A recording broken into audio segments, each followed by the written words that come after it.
So, well, I guess what my first question was going to be, you mentioned there your last webinar, which I cannot believe was 10 months ago. I would say a lot has happened in 10 months, but it's just been a lot of staying home. Before you hurt your back, let's start with a easy question for you. How has your training been going? I know that you know fully well how mine has. You look at the stats every day, obviously. Right, so before I hurt my back, I fell down the stairs and broke my foot. So that was 4, 5, 6 weeks of no training. I mean, if I go back to probably where we did the last webinar, things were ticking along. I was daddy daycare. I was doing a bit, but not a huge amount. And you know, I think my clients, I've been in 2 camps. And I'm going to be, you know, polite, rude, whatever. You're one of the lucky ones. You've been able to plow through training. You've been able to work from home, give yourself that extra freedom, which has meant that you can be really smart with your training, and it's been fabulous. And the commute time that I have saved from just coming to my living room is easily converted into training time. I can tell you that for nothing. And you're not the only one to be there. Me, on the other hand, I've had a 4-year-old and an 8-year-old running around the house, and supposedly home learning. I don't know how much home learning you can do in front of YouTube, but we've tried. And I got to the point that I started to get back into my running over the summer. We went away summer holidays, things were going well. And then when we got back to school in September, and everything that's gone on with the business, and I don't want to go into that tonight, but I'm just so excited about hopefully being able to finally open the doors in April. Everything that's gone on with the business has been, my training's gone out the window, and every time I've tried to start back, you know, as I say, February the 1st, I slipped from top to bottom down the stairs at home, broke my little toe, which has meant I've not been able to run or cycle or swim. The pool's finally arrived at work, so I've started to swim. That's great. I swam on Saturday. I got on the rollers. Sunday morning, I did a 20-minute, very, very easy, very, very light heart rate run. Kane's online, which is brilliant. I used Kane's heart rates, fat metabolism, peak fat metabolism, keep it really low. 4 a.m. Monday morning, I've woken up and I've tweaked my back. How I've done it in the middle of the night, I have no idea, but I've been bent double for the last 3-4 days, and it's going to be another week before I start again. And so I'm like half of the population that just haven't been able to do anything, and half of the population have trained like they've been professional athletes. And it's sort of, what side of the camp do people fall out of with all the races that are coming up, or all the events that potentially are coming up? And that's the key one. I think a lot of people have been in that case, and if you know, what would you suggest, and perhaps how you might tackle it yourself, I don't know, but if you have had that sort of a bit of a lack of focus or direction, how are you approaching to start again and get that back? You know, I think, and I'm going to throw in one of the questions that I'm probably going to pull a question from you. So I know one of the chaps that contacted me a couple of weeks ago, and I've seen 2 or 3 people in this situation had said they had COVID. Whether they've got long COVID or not is debatable, but they're still finding 6, 8, 12, 16 weeks after being diagnosed with COVID, they are still really, really struggling with training. Now, for me, you could almost look at me and say, Gary, you've effectively, you know, spring of last year, I mean, I couldn't tell you the date exactly, but it was the last weekend of racing. I ran a half marathon, and it was very much a case of everyone on the start line is, should we be here? You know, should we be here? Is it the right thing to do? Is it the wrong thing to do? And I ran a half marathon that morning thinking this could be the last time I race for a while. And I did an acceptable time of like a 1:23-ish. So it was an acceptable time. It wasn't phenomenally quick, but it was a lot quicker than a lot of people would like to go. It wasn't certainly true race form for me, but that was the last time I raced, effectively a year ago now. And I can almost say that over the past 12 months, I've detrained. My waistline is, you know, fortunately, I've got tracksuit bottoms with elasticated waists on them. I have gained so much weight, it is unbelievable. And it's hard to stay focused on diet and nutrition and training with all these other pressures. I mean, the number of people I know who have been in a situation where they've had to homeschool, or, you know, they're worried about work or whatever it is, it's meant that their working day isn't a normal working day. and then they're trying to train and do their normal working job of an evening once the kids have gone to bed, or, and it's meant that they have effectively detrained for 12 months. And I'd say that's probably very similar to the people that are returning from COVID. That you need to start sensibly and slowly. And I'll be honest, I Saturday, Sunday, I've done a couple of sessions previously. I spent 20 minutes in my fantastic new pool on Saturday, and it was 20 minutes with a recovery break in there. And then on Sunday, then after that, I climbed off and I did 30 minutes on the rollers at a power output of about 120 watts, super, super, super slow. And that was it. And then on Sunday, I got onto the treadmill and I was running at 8 Ks an hour. Now my race pace is 16 Ks an hour. My training pace is normally 12 Ks an hour. So I ran super, super slowly, and the concept was Monday was going to be a rest day. Tuesday I was going to do something. Wednesday I was going to do something. And so this concept of when you're starting back, it's make sure you start back from a low volume, a low intensity, and allow yourself to progress, very, very gradually. I see Stu's just popped up. There's nothing wrong with 100 watts. No, there's not, Stu. But when you're used to sitting at 240 watts for 2 or 3 hours, 120 watts is next to nothing. And that's consciously what I tried to do. On that note, is it, I think what's quite relevant at the moment, and one of these messages coming across is to remind people to be kind to themselves, be kind to others. But I think if you're coming back to it from an extended period out, or where you've not been hitting it with the same intensity as you have previously, where does that stand with your numbers that quite often, I know completely that I go by the book with the numbers, because that's just, it takes the thought out of it for me. But what should people be doing in terms of is it almost essentially resetting the benchmark? Should you be still looking at your numbers? Should you be completely going back to square one? What's best in that sense? Again, for me, you're in a great situation because you've been able to train through, and I'd love to get you in the lab, and we can't at the moment, for various reasons. One, if I come to Jersey, I've got to be locked up for 10 days, and 2, you can't escape from Jersey. But if you have been training well for 10 months, we need to get you in the lab to see what changes you've made. If you haven't been training, you've almost got to take that bit of your brain out that's got its training memory in it and start completely afresh and start really, really easily and really, really slowly, and almost go to a situation of, 1 day on, 2 days off, 1 day on, 2 days off, and really start gradually and slowly and build it up that way. And I think if you do that, that's where you're hopefully going to avoid illness and overtraining. And again, I'm going to be naughty. I'm going to put a plug in here because, we are about 5 weeks away from opening up Sportstest and opening up testing, assuming that opening schools doesn't, create a massive wave and a bubble and a crash and everything else. In theory, we should be able to see people from the 12th. For one thing, reason or another, that's half-term week. Becky's working that week. I'm daddy daycare, so I'm only opening on the 20th. But that gives people 4 or 5 weeks to say, can I do some baseline training? Can I do, and what's relevant for most people is probably 2 to 6 hours a week, segmented over the week, whether that's 20 minutes every other day, or if you've been doing a bit more than that, whether it's 40 minutes, whether it's an hour, it's doing what's right for you. But get that consistency in for 6 weeks, and then it's time to reset your numbers. And if you can reset your numbers properly, that then gives us that clarity in terms of what training we need to be doing. Yeah. Okay. So someone's just asked a question there. I'm not sure. It fits in quite nicely, so I'm going to chop and change, reading them as I go. Can I use my watch for a VO2 max figure? What's your thoughts on that one? Right. Okay.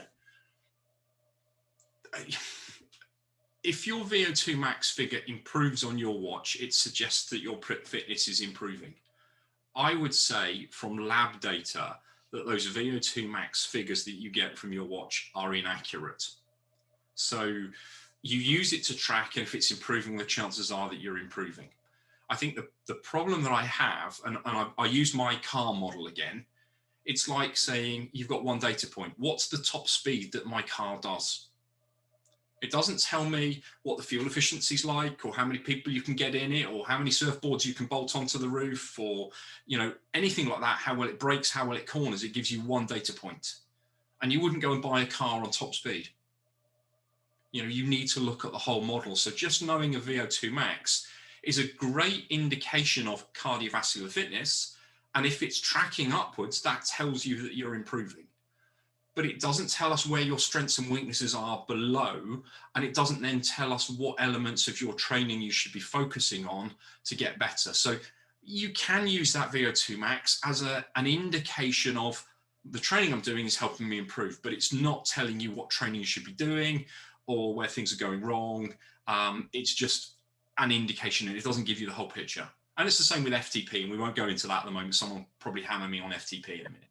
I think it's the same with a lot of things. I know certainly I don't rely on data in other apps that I track to, some other well-known tracking apps and performance-based apps, but it is nice to see, you know, to use those features as an indication whether it's positive. I only like to look at it if it's positive, to be honest, but I don't rely on that. I go on the training data, but as you say, I think it's a nice visual indication, I suppose, on that one.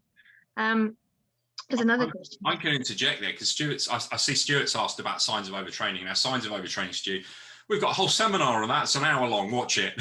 But again, the useful things are, it's about then tracking changes and saying, how do I feel? Because actually how you feel is more valuable than whether a watch is telling you that, you know, things are going right or wrong. So, you know, how do you feel when you wake up the next morning? It might be useful looking at waking heart rate. It's probably useful monitoring the number of hours sleep you have. And overtraining symptoms are, you know, they're massive, you know, they're loads. And you know, genuinely, that's an hour's talk in itself. What we've got to be thinking about, what we're going to be looking about is using yourself as your own indices. So, you know, if you're waking up and you're thinking, God, my legs are feeling sore and heavy today. I know that feeling. Just because your Garmin says you're fully recovered, it doesn't necessarily matter if you listen to your body and you go, you know, and you fed back to me and gone, I'm tired, and you know, I'm going to pick. I saw Rebecca sign on. Hopefully, she's still here. And you know, the feedback that I had from her training session last night, she knows that I've then modified the training for today. No, that was Tuesday night's training. I modified it yesterday. But you know, it's about, just because your training diary, or, you know, and it's whether, if you're lucky and you're coached by me, then I'm going to adapt that. But just because your training plan says this is day 1, this is day 2, this is day 3, it doesn't mean you have to stick to it if you're not feeling the way that you should be feeling.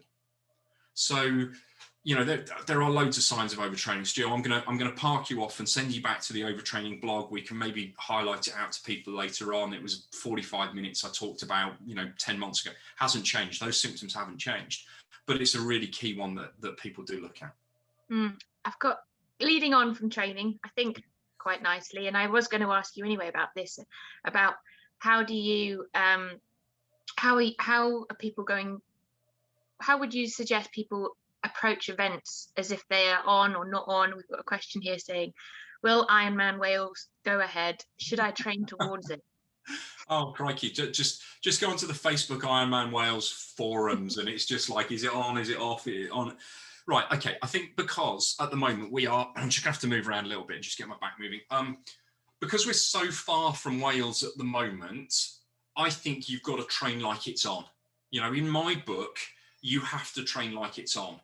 And I think it's important to, because actually we're looking at something that's far enough into the season that the chances are it is going to be on. You've got, you know, a September race. I'd say I put money down. There's 98% chance that race is going to take place. Now, things might happen, like government changes, and, you know, so on and so forth. I think if you've got an earlier season race, if you were tying up, and you know, I'll be awkward here. If you were going to go and do the Étape in France, 4th of July. Now, whilst we might have come out of supposedly all of our regulations by the 21st of June in this country, Europe seems to be 2, 3, maybe even 4 months behind us at the moment with vaccination programs. Paris hospitals are still overflowing in ITU. I would be thinking, if it was me, am I going to the Étape this summer on the 4th of July? Would I want to go? You know, I might have had my vaccination. I have had one, you know, I will have had my second one by then, but would I really want to put myself in that? And then secondly, it's a case of we don't know at the moment what the regulations are going to be about if you go to Europe or if you go to somewhere else in the world, whether you're going to be locked up. So you might plan to go for a long weekend somewhere and then be, you know, have to lock yourself up for 10 days. So again, is it worth it? Does that fit in? So I would be saying to most of my athletes, find yourself B races that you know are likely to happen. So find yourself a smaller race that is less likely to be cancelled, where there's smaller numbers, social distancing can take place still, and you protect yourself. Even if you've been vaccinated, there is still a chance that you're going to get ill. Okay, if you've got a big target race like an Ironman race, I know you don't want to miss it, so you have to train like that still on. If it's in this country, I think if it's overseas, it might be slightly different. But if it's UK based, then I think we're probably okay. But the news then would be, if it's only a B race, I would be, and I think I said this to you the other week, Amy, about some of your events. I'm sitting here thinking, and this is my pessimistic hat on at the moment, is for me, I'm struggling to think of an event, and I've got so much going on at work with swimming pools and masseurs and testing and, you know, portable gas analyzers I've got knocking around here somewhere. I've got so much going on at work about me thinking about my own training. Is I haven't got a target at the moment, but I actually don't think that's a huge, great problem, because I think there'll still be events pulled. You know, I heard of another ultra distance marathon, ultra marathon that was cancelled today. And either we're going to have a September and October that's going to be so busy that you are going to have to pick and choose one or two major events anyway, and anything else is a stepping stone, and if it happens, you feel privileged. But I think most athletes, if they're sensible, and I know we all want to get back to doing events and racing, is that we train to get our best body possible, prepping ourselves, not thinking about the event that you're working towards, but thinking about the training process. You know, can I boost my aerobic fitness? Can I go and see Garry and do a fitness test that tells me where my strengths and weaknesses are? Can I go and see someone like Kane that's online and reduce my body fat and get my nutrition better? Can I go and see a strength and conditioning coach to work on my core, to work on the back stability problems that I've got, to work on my flexibility? And if you can take these as the goals for the next 3 to 6 months, if your race happens, you're going to be in great shape. If it doesn't happen, you've built a better framework and a better base, knowing that by the time we get to 2022, that's where you're going to be one step ahead of yourself. And so that's, again, if I come back to your first question in the evening, the people that haven't been able to train well for the last 8 to 10 months because of all the other problems, they really should be looking at a September, October race, because they've still got 4 or 5 months to get themselves ready. But that's a stepping stone into having a brilliant 2020 season. Yeah, I suppose also from an athlete perspective as well, you've got to think about it from a sensible perspective and give yourself the best opportunity. If you're hanging your hopes on racing and certain races, and I certainly know from experience, is that it's not just about the training for the event. You know, particularly being from Jersey, you've also got travel, you've got accommodation, you've got, you know, planning yourself to get over there, and quarantine now as well, and isolation. So if you're taking all of those things into consideration, it's a constantly moving goalpost, then actually, are you giving yourself extra stress? Because that's certainly something I've been finding is, you know, you're giving yourself extra pressures to keep on top of all of those things on top of it also. I think, you know, I mean, it takes a dedicated athlete to train and be focused where there's no definite event happening.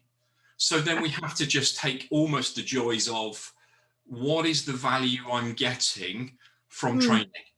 You know, am I fitter? Am I healthier? And again, you know, there's some evidence, and I might tap into Kane's knowledge in a minute. There's some evidence out there that, you know, fitter, happier, healthier, leaner people, if they do get ill, whether it's COVID or anything else, recover so much faster. So it's almost like protecting myself by me shifting the weight that I've got to shift now. Is that's my level of protection of actually, if I do get ill, then we can move it forward. You know, we can recover faster. We're not going to be impacted quite so much as if my diet's poor, or I'm overweight, or I'm not sleeping properly. So the bigger picture, whichever way it goes to, is leading me to a better race performance as to whether it's July, whether it's September, or whether it's 2022. We've got loads of questions coming through now. I'm struggling to keep on top of them. We could be here all night. I know, yeah. I think we can try and okay. keep it to about 45 minutes. So you know, I'm looking at some of these, and these are absolutely brilliant. And I'm picking out a few. Do you want me to pick one, or are you? You fire away. I'm yours tonight. Crikey. Okay. All right. On that note, Amy, would you recommend Garry? How does he help you, and what is your discipline? That's a nice question, and that's a relatively easy one for me to answer. I think by the fact that I'm here, I would be a really bad platform for me to say no, he's terrible. But no, I absolutely, and he hasn't primed me to say this, but I have to say that for the last year, I mean, I'm pretty as an individual quite motivated and determined myself anyway. So once I've decided I'm going to do something, I'm pretty good at cracking on with it. But in terms of having somebody there to sort of look at the stats, ask me the questions, I know there's been maybe 3, 4, and particularly throughout the pandemic, there's been situations where it's really easy to let everything get on top of you. And sometimes, for me personally, the thing I need is someone sending me a WhatsApp message saying, "You all right?" or, you know, "You seem a bit off your game at the minute," or things like that. And to have somebody, you know, and somebody with that accountability is really good. And it's not for me about the training itself. It's sort of about having you know, a sounding board in that sense, if that makes sense. And even when it comes to picking my races, having somebody with a sort of holistic view of it all to take bring me back down to earth when I'm saying I'm going to do all of these things, and he says, "Hang on a minute, this isn't really practical." I think certainly are all alongside a number of other reasons. I would say yes, I would recommend training with Garry. Even, you know, I don't know what he does for people beginning nowadays, but if, you know, want to have a chat with him, I think that was what I did in the first instance anyway, have a chat, and he promised me the world, and I signed up. But yeah, the testing in any normal circumstance was my sort of foot in the water, and then I went from there. But yeah, so what is my discipline? I suppose that's probably an easy question to answer as well. Predominantly, I would consider myself a mountain biker, but as demonstrated last year, I dabbled in all sorts of cycling things. So there's a bit of road riding and a bit of cyclocross and cross country and all of those kind of things. So he's also enabled me to sort of keep on top of mixed disciplines, shall we say, which is I think that's a really interesting point. I want to jump in there because there's 2 things you picked up on, but that please do.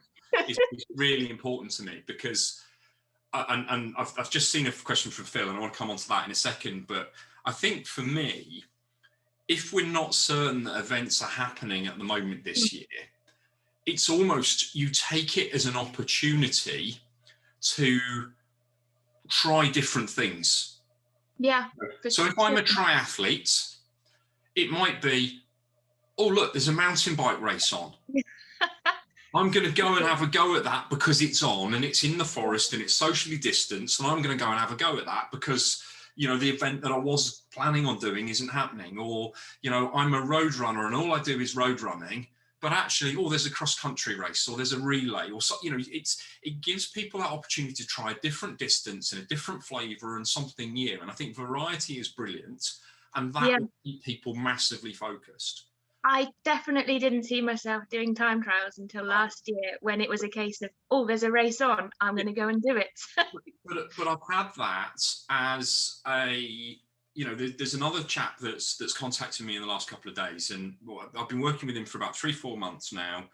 And you know, he was starting to go down the route of time trialing, and now he's come up with, you know, I think a lot of you know the mad section of the Tour de France that I did. Well, he's looking at doing the whole of the Tour de France route. I've helped quite a few people do it before. And I said, and he said, well, shall I bin off the time trials I've entered? And I went, no, because time trialing gives you that ability to focus, to concentrate, to maintain a pace that you need if you're climbing up a mountain.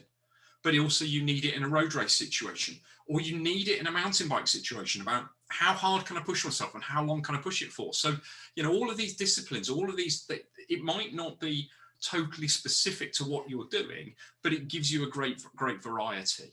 And I think for me at the moment with what's going on, it's about having that variety.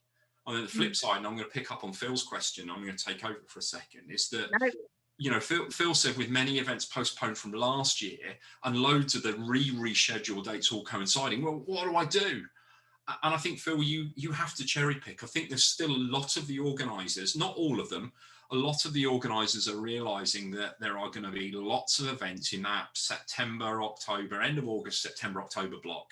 You cannot go and do 4, 5, 6 big events in such a short space of time if they're longer events. You know, if they're short events, if it's a 5K here and a 10K there and what have you, and maybe a half marathon, you get away with it. But if you've got an Ironman planned and a marathon planned and a couple of half marathons and a long sportif, and they're all suddenly crammed into this 6-week block, you have to go, right, what are my 1 or even my 2 key events?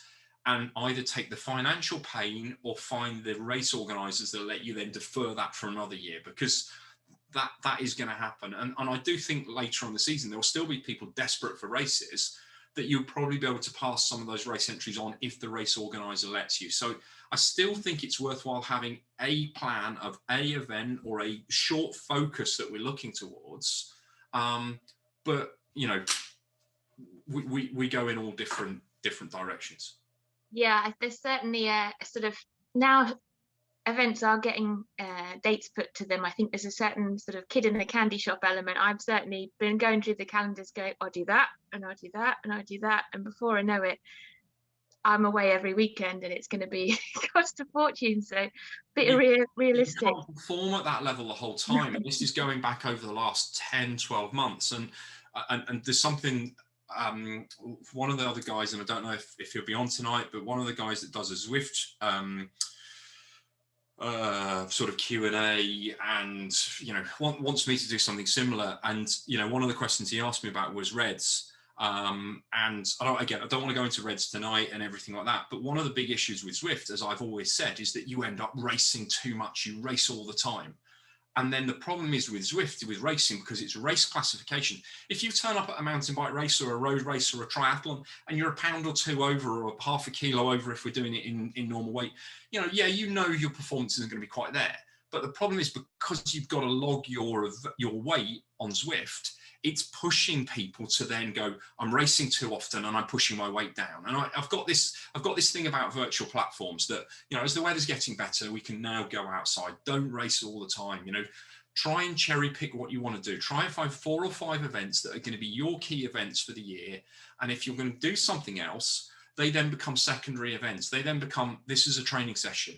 You know, I'm going to go and I'm going to do this event and I'm doing it because, you know, I paid my race entry and it's nice to go and run with someone or cycle with someone, but I'm sticking to my heart rate, or I'm sticking to my power output, or I'm going to support a friend of mine that's weaker, then I'm going to drag them around and I'm just going to be there for the social element. So, you know, it's turning things on its head to your best advantage, I think, is absolutely, you know, the key way forward. Yeah, so there's quite a few questions that I think we can answer in one fell swoop. Mr. Garry, tell us about the new office, please. Right. And there's also a question about, is the pool being used as part of your triathlon testing, Garry? Mm-hmm. So there we go. A little bit about the pool. I know you mentioned it earlier. Right, so we mentioned the pool earlier, and what we're hoping to do is in another week or 2, we want to do another one of these sessions, and we want to do it from the new venue. And I'm hoping to get either Brett or Kane, one of my swim coaches, along and actually show you what we can do in the pool. So the whole point of moving from my nice little farm shack, as it was, where I was at Penkridge, to only about 3 miles down the road, was, right, okay, it's time that I started to interact with other practitioners a lot more. And where I was in the unit was me, and there was no way to expand. And so what I want to be getting towards, and when I moved, the pool wasn't really a thought, but what I wanted to do is I wanted to have a venue, a premises where, you know, I was able to provide better services that, you know, we've got an example of Kane's Online, where maybe someone can, like Kane, comes in and works 1 day a week and does the nutritional and well-being stuff with the athletes. And another day or another 2 days of the week, I've got a sports massage therapist that works there, or, you know, maybe an evening or two in the week, there's a physio that works there. We potentially are looking to do bike fit from there. So we've got all of these different elements that come to make the complete athlete. Of talking to a couple of strength and conditioning coaches about using the space. I've got space now to put on through the winter Zwift sessions and treadmills there. So, you know, again, we can have group sessions where either bike sessions or we run from there, or we've got treadmills and we can actually do bike run sessions from there. So the whole thing is to bring that community element, that it's not just about coming to see me. And part of moving to the bigger space has meant that I was able to put the pool in. And that's one thing that I've known for years in the triathlon market, I've not been able to provide, is a real handle on the swim coaching. And we'll tell you more about swim coaching in the future. But the swimming pool is going to be about people being able to hire it to swim in by themselves. They're going to be able to spend anything from 30 minutes to an hour and a half working on a one-to-one with coaching, all about technique. But we're also looking to do, and I think this is completely unique in the UK, is swim testing. So again, and I've got it somewhere around, in fact, my laptop's propped up on it at the moment, the portable gas analyzers that I'm now doing, the VO2 Master.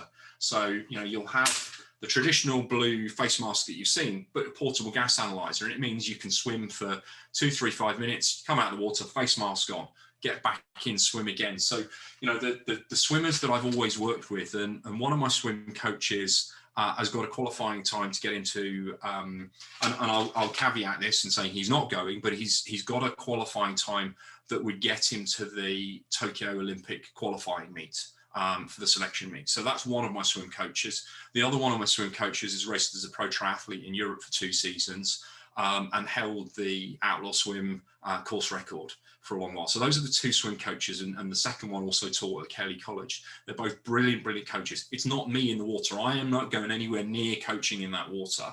But I want to have elements where the coaches are working on technique. They can then give athletes training information on fitness and training plans, but then we can also bring in the element, which isn't, as far as I'm aware, done in anywhere else in the UK at the moment, offer fitness testing in the water, as well as the fitness testing that I'm doing in the lab for bikers and runners and other disciplines. And then the stuff that I do with Kane is all about looking at how we help people with reducing weight, looking at fat burn, peak fat burn, maybe doing some resting metabolic rate measurements. So again, we can give people, you know, that information, and it's being able to provide that information, but then tacking it on and having space that somebody doesn't have to go and find a practitioner miles away. Then actually we've got our sports therapist, we've got our nutritionist, we've got our bike fit, all under the same premises. Now, the pandemic wouldn't have given me the time to plan and try and do this. So, you know, it's a bright, exciting year for me when we open, I hope.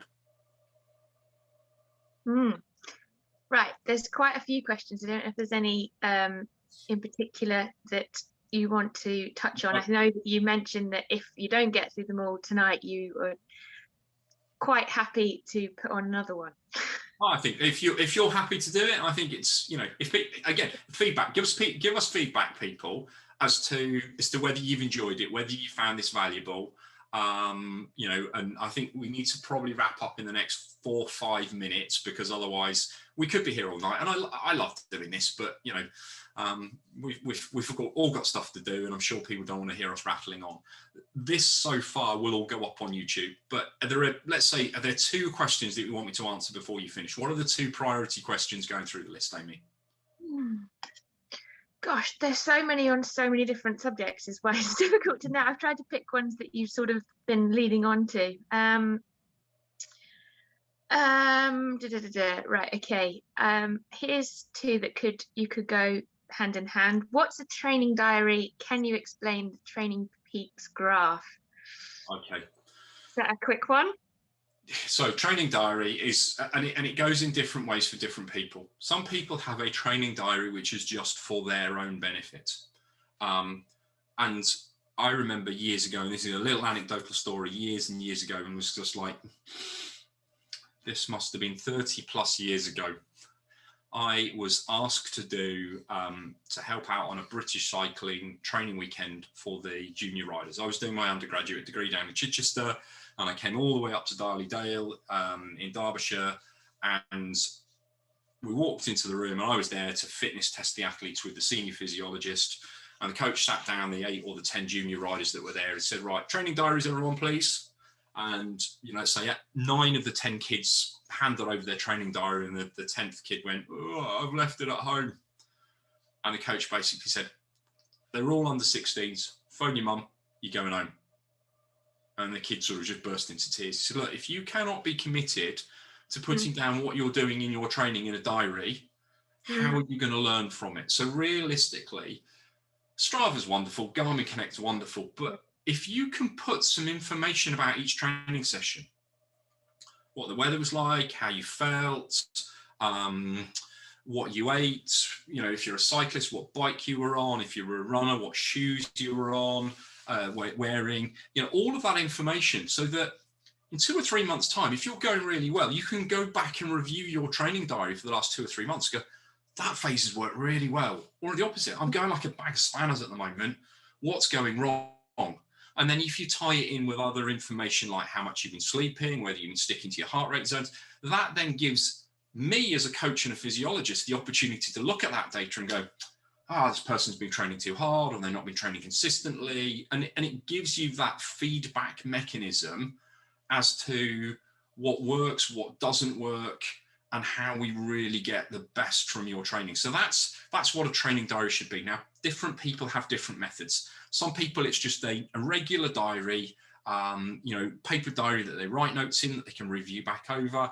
Other people have, you know, electronic diaries. Other people will put information into Strava and share it or keep it private. At the moment, with my athletes that I coach, I use Training Peaks. Now, I'm not going to say it's the best platform in the world. There are problems with it. But what it lets me do is it lets me very simply set up and build a training plan and a training program where I can give my athlete an individual session for an individual day that's either structured to their heart rate, their pace, or their power zones that I want them to work on that day. And then I can go back and review that and see how well they've met those targets. And from that, it will tell me, and it's a little bit computer says, and often I ignore what the performance metrics are because I want to talk to my athletes. You know, just because it says your fatigue is going up, if I'm talking to you and you go, no, I'm feeling fine, I go, that's fine, I can live with that. And then other times it might say you're recovering perfectly well, but you know, it doesn't measure that you're really stressed at work or you've not been sleeping or whatever it might be. And although it's saying to me, oh, you know, fatigue levels are coming down, your performance should be going up, you go, but Gary, I'm really stressed at work and I'm not sleeping properly. And, you know, so it takes that extra element, and it's that interactive process rather than computer says that I think is vital. So the training diary, in whatever form it is in, allows that communication and that review process of going back 2 months, 2 years, 15 years. You know, I've got, and I've still got Strava segments that I probably had one of the first Garmin's out there. I've got Strava segments that I hit back in probably 2000, and I'm just trying to think, 2003, 2004, you know, and people question the accuracy of those ones. Well, maybe you do, but then, you know, if you look at the race results, I know I'm there. So it's sort of, but it's having that data that I can go back and, you know, 20 years worth of data that I can go back on. Look, that phase, I was going really well. That's what I was doing. And I build a picture of what works for me. And by reviewing an athlete's data, you know, a lot of coaches would go, oh, you train for Ironman, you need to do 18 to 20 hours a week. I've got guys doing Ironman on 6 to 10 hours a week, absolutely smashing guys that they train with. I think also the thing about Training Peaks that I like on the other end as an athlete perspective, I like that it's double-sided. So it's I mean, I don't even really have to speak to you if I don't want to, you know, I can just some people don't put in my, you know, once I don't even have to upload it. It just goes straight on from my Garmin, and I can write a comment on there and you'll ping straight one back to me if you feel like you need to, and I can put on there how do I feel and all of these things. But the fact is that I see the same data that you see. There's nothing in, there's nothing, a bit of background before. Historically, I've been a PT, and I've gone through so many different platforms myself to use and to see what people liked, and whether I wanted something double-sided, and whether I wanted just something to keep the numbers in. And actually this, although it's got its downsides, as you say, it does what you need it to do, and it's quite it is quite user-friendly, really. So I think, I mean, there's lots of pitfalls. I could rip it apart if I needed to, and there are other things out there that did. But there we go. Okay, we've got one to finish on for you, and maybe just following on from what you said earlier, it may not be 2021, but perhaps 2022. What races are you thinking of doing yourselves for 2021, or should we focus on 2022? Interested in seeing what my plan is, but so am I. I mean, if I start with me, yeah. I've had the rug pulled from under my feet because I was 50 just before Christmas gone. And the idea was I wanted to be flying in January as a 50-year-old for regional cross-country championships. That was going to be my target, and I wanted to have a great year as a 50-year-old. And then potentially it was, did I then go back and do age group triathlon as a 50-year-old? Whoever said that, thank you, Joe. So that was my target. Now it has all gone pear-shaped, but in a positive way for me. I actually enjoy my athletes going well, as opposed to, I like competing, I like training, but I probably get more of a buzz by you, Amy, going, I've had an absolutely brilliant race this weekend. I was absolutely flying. Or, there was someone that was beating me 6 months ago that I'm now on their back wheel and I'm making them worry. Or I beat such and such this week. I get such a high from that I almost feel like I don't need to race. So at the moment, I have not got an iota of an idea of what I'm doing. And I think with the messy year that we've got and trying to get this business, I mean, Sportstest has been running for 17, 18 years now, but it's almost like relaunching it. And it's taking it to that next level. So I think over the next year, I'm going to try and get my weight down a little bit. I'm going to try and do a little bit of running, do a little bit of cycling, but not really have any specific focuses. And then I will review probably as I get to the winter in terms of how busy I am, what time I've got. So that's, but I just enjoy exercise. And sometimes I don't do enough. And sometimes I'm not consistent enough. And sometimes it's a case of do as I say, not as I do, which a few of you out there will know me about that. But it's taking the positive mental that it gives me to actually be able to get out the door and exercise. And even a week or two ago, when it was sort of the first session back with my foot, in terms of I'm going to get on the treadmill for 15 minutes, I climbed off the treadmill and I was buzzing for the rest of the afternoon. It was absolutely fabulous. Don't give all my secrets away, Mark. That's part of Coke. And what about you, Amy? Well, it's a good question, really. I think I was certainly very disheartened coming out of, when everything towards New Year, I think when everything was moving around, there was no certainty. I'm very much, I like to know where I stand with all of these things, and I'm a planner. So I'm the type of person that sits down with, and Garry will probably laugh about this, that sits down with a spreadsheet and a calendar, and I'll go with a highlighter and I'll plan it all out, plan the travel and everything. So for everything to move around so much has been an added stress, as I mentioned earlier, rather than the actual training. So I think, whereas when events were rolled into new dates, I put a lot in, and my entries moved over into ones and I've got quite a lot in spring, which I'm getting, they're ticking closer and closer every week, and we still don't, well, tomorrow we'll find out more locally about what's happening with travel. But for me, I think although it will be a nice to have if I can get away for these early ones, because what I really want to do is have, as you mentioned earlier, have some sort of benchmark. It has been a really long training block, for the last few months, essentially. And I've got no idea where I sit, essentially, in terms of how much progress I've made. I know that the numbers tell you one thing, but at the same time, until you're put in that race environment, I don't think you really know, what your maximum will be. So it's nice to compare yourself against others and get that in understanding of where you're weak and where you're strong against others. But at the moment, it's not the be all and the end of the season. There will be people who have trained like professionals for the past 12 months, and there'll be other people that haven't, and I think the first 3 months of the calendar, everyone's going to be so upside down, and it's just, everyone will have forgotten what race, what being in that race environment is like. So I think a lot of people will be in the same boat with that. So in summary, I think I've booked myself, I bit the bullet, went a bit mad, and booked myself a really big race towards the end of the year.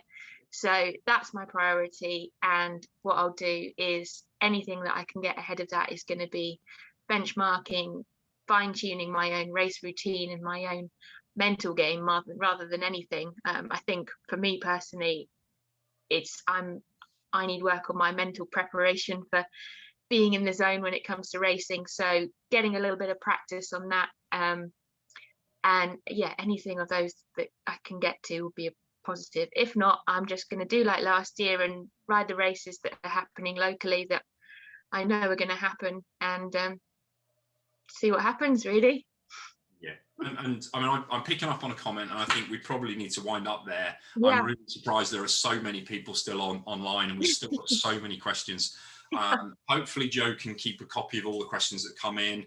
I'm not quite sure how we can answer them, whether we and what we'll do is when we get offline, we'll chat about it amongst ourselves, or whether we repeat something like this in a week or two. Hopefully you found it really useful. But there's a line that I just picked up that Kane has put in one of his questions, and that's assess, not guess. And I think that for me is absolutely crucial. It's if we can assess what you're doing in an accurate, measured way, we take the guesswork out of everything you're doing, that's where you're going to go forward. And if we look to go forward, forget about the past. For some people, it's been good. Don't rue the fact that you've maybe not been able to train as well as you would have liked to. Doesn't matter. This is where you are today. We look forward. You don't think, oh, I've put on 2 stone, isn't it? Woe is me. It's no, like, okay, right, we're starting at square one. And we move forward from there, and we assess where you are now, and we move forward. If you are in supreme shape now because you've had 12 months of being a pro athlete and you're suddenly going, oh no, I've got to go back to work and it's all going to fall apart. No, we assess where you are, we look at your strengths and weaknesses, and we do what we can to keep that at the peak. And so for me, wherever you are, this is where you are today, and then we look as to how you move forward and how we maximize things moving forward. I mean, I can sit here and talk all night. I've loved doing this tonight. It's been great. I'm really, I'm pleased, surprised that so many people are still online. We will, Joe, I think, is probably recording it. I hope he has. I didn't press the record button, so I'm hoping Joe's recorded it. We'll stick it on YouTube for anyone that wants to watch it. And I think we'll probably look to do something again very, very similar either in the next week or two. I know I want to do something where we do a walk around. Just told me he forgot to press the record button. He is winding us up. We'll do a walk around the lab. We'll hopefully show you the pool, talk you through some of the stuff that we can do with the swimmers, remind you about what we can do in terms of fitness testing. Get you, because I'd love to have an open day. I mean, we'll probably have a very belated open day, September, October time, and have a party. And we've got an outdoor area that I reckon we can put a load of sand down, have a beach barbecue or something just absolutely crazy. But, we'll worry about that later on. I just want to see you all. I want to see you all fit and healthy and well. And thank you very much for spending this amount of time listening to me and the lovely Amy chatting along this evening. Really, really appreciate you all coming along tonight.